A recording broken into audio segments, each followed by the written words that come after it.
Boo, boo, boo. Nah, it wasn't that bad, but boo.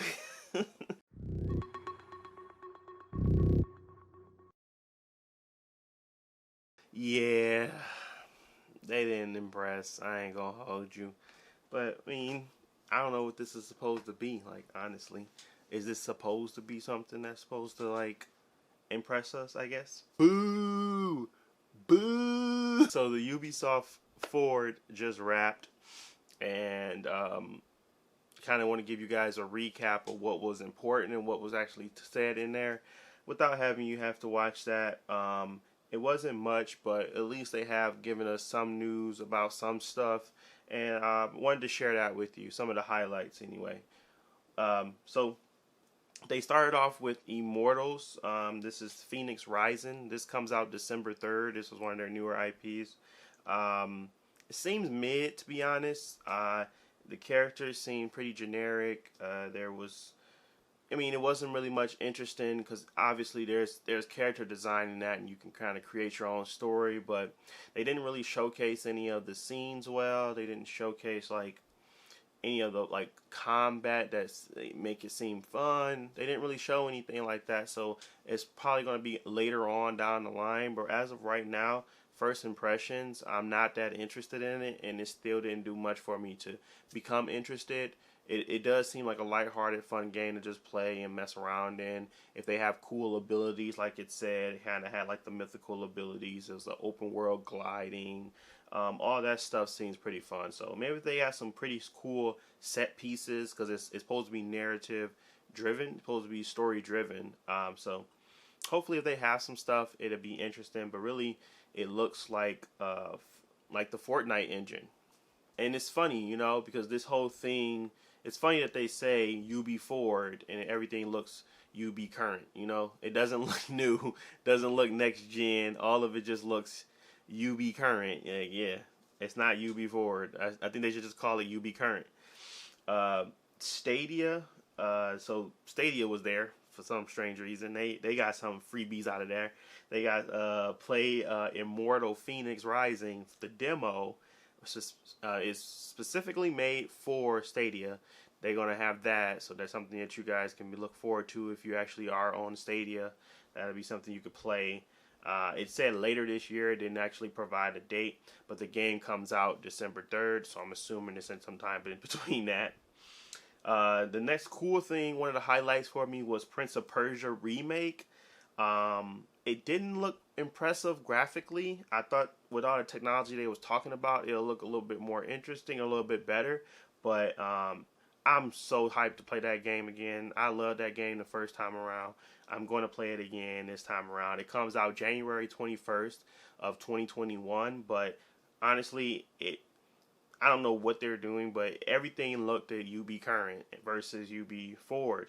So it didn't look that good, but it did state that there was going to be for Xbox One, PS4, and PC. So I'm assuming it has been in the works for a while, and it's not going to have those next gen qualities, but with backwards compatibility, it should still run on both the PlayStation 5 and the Series X. So I'm assuming that's why it got it looks like a downgrade, or it looks like not next gen or UB forward. It looks UB current, but hopefully that makes it's still the gameplay makes up for that. They reworked a little bit because it is a remake. They did rework the engine, or at least the camera work, and they reworked the actual controls. So I'm interested. I'm ready to play that game again. I loved the game the first time around. I'm gonna play it again. Hyperscape, they added a limited mode. It's called the Turbo mode. It gives you max level loot, and it gives you faster regen. I honestly think that game is too fast already. I don't understand putting an extra mode in there to make it even faster. But it is a pretty fast game. You're pretty much always in a constant fight in that game. So I'm not really sure how this turbo mode will make it better. It does give you max level loot automatically on the ground, and it does give you your health regen back faster. So it'd be interesting to play that and see what it is about. But Hyperscape hasn't really resonated with me in regards to battle arena or what do you call those, battle royale. It just hasn't resonated as much as Apex and even Fortnite when it first came out, in Call of Duty. So those kind of games resonate a little bit more with me versus this one. I don't know what it is, but as of now, I'm not enjoying it as much as I did the other previous battle royales.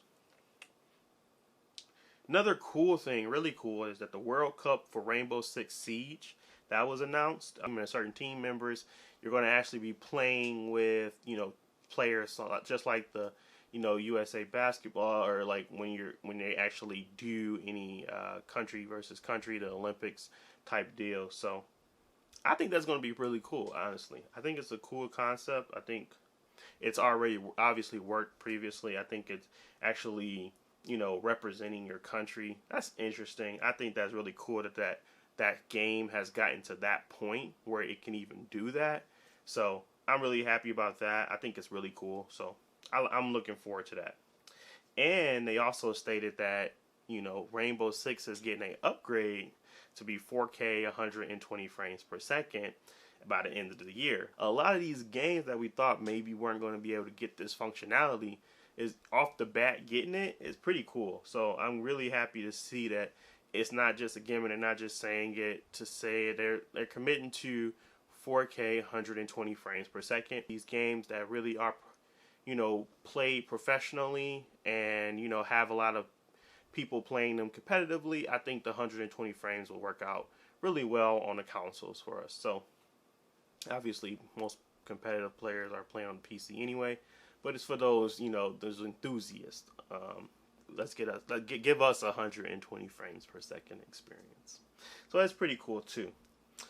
Scout Pilgrim versus the World, another highlight for me. It's the complete edition. I'm not sure what else it comes with outside of just being released again, but I didn't really look too much into it. They didn't really talk about it that much. All they said was complete edition Scout Pilgrim. So take it for what it's worth there, people. Obviously, the coolest thing that come out of there is still Watchdogs for me. I really like Watchdogs in their franchise, and I also really like the uniqueness of it, how and just impressive it looks as usual. It just looks impressive to be able to play with anybody, to have such a dynamic world, have so much customability in your characters and all this stuff. So I just think that's really cool for Watch Dogs Legion in general. But to showcase like the Stormzy and like being in the game and having that whole video, it was cool. I ain't gonna knock it. I don't really listen to Stormzy, or if I'm even saying it right, but I think it's pretty cool that they're putting that in there and they're showcasing that they actually care about the culture of the individuals or the representation they're trying to provide for London. So I think that's cool. But it's always been crazy. Obviously, it's still got that October 29th release date. I think the Aiden Pierce is coming back in the season pass, which is also cool because he's I don't know if they kept saying he's still stupid, so I was laughing at that. But yeah, he's gonna still be making mistakes. But I think it's pretty cool that they're bringing back some of the legacy stuff for Watch Dogs and bringing it into Watch Dogs Legion, because right now it really doesn't have someone that's like leading the way as the main character. Even having DLC for Aiden kind of gives me more of an incentive to actually purchase the game, play through the regular story, and then play the DLC as the cherry on top. So that's pretty cool too. And then the last thing they showed, which was one of their Apple and one more things, it was Riders Republic. I really wish they didn't try to appeal to everyone, because then they end up appealing to no one. I think that's what happens when they kind of make these big games that aren't really, tailored to anything. I was hoping for a freak style. When it first popped on, I was thinking, okay, maybe it's gonna be like a trick game with freak style. I don't know if anybody ever played this game, but it was by EA Big. EA Big used to be really good at making these arcade games. I thought they was gonna take a lot of elements from like SSX, Freakstyle, I forget other games that kind of had that arcadey feel to them, and kind of bring them all together. But no, I don't know what this is. It's kind of like it has moments where they're trying to make it where it's realistic, and then they have moments where it's not, and it just loses me. That's pretty much what it did when I was watching it. It just lost me. It wasn't really that interesting, and I really hope they didn't spend a lot of money on it for not to do anything like Steep or something like that. I just really wish they kind of stuck to a niche and they kind of tailored the game to that, and they made it very unique or very, fun packed in that regards, and trying to feed the masses, because when you try to feed the masses, sometimes you just lose the message in that. So, I don't know.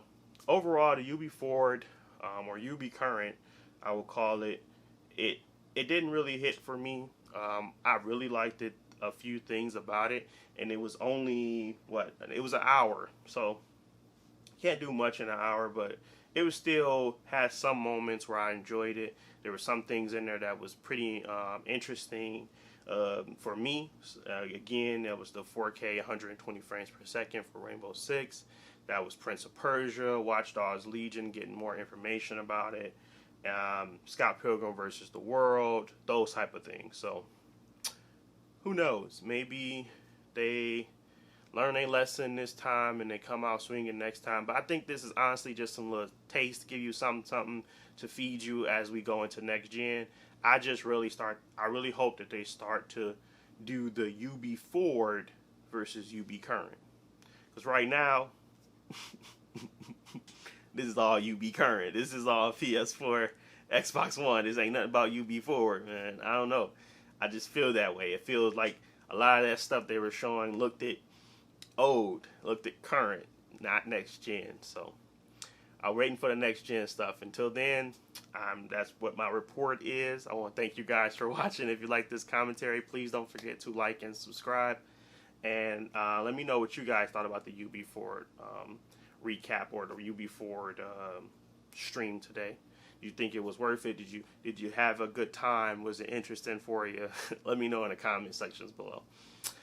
But that is pretty much it for me. Thanks again for watching, and I will talk to you guys in the next one. Peace.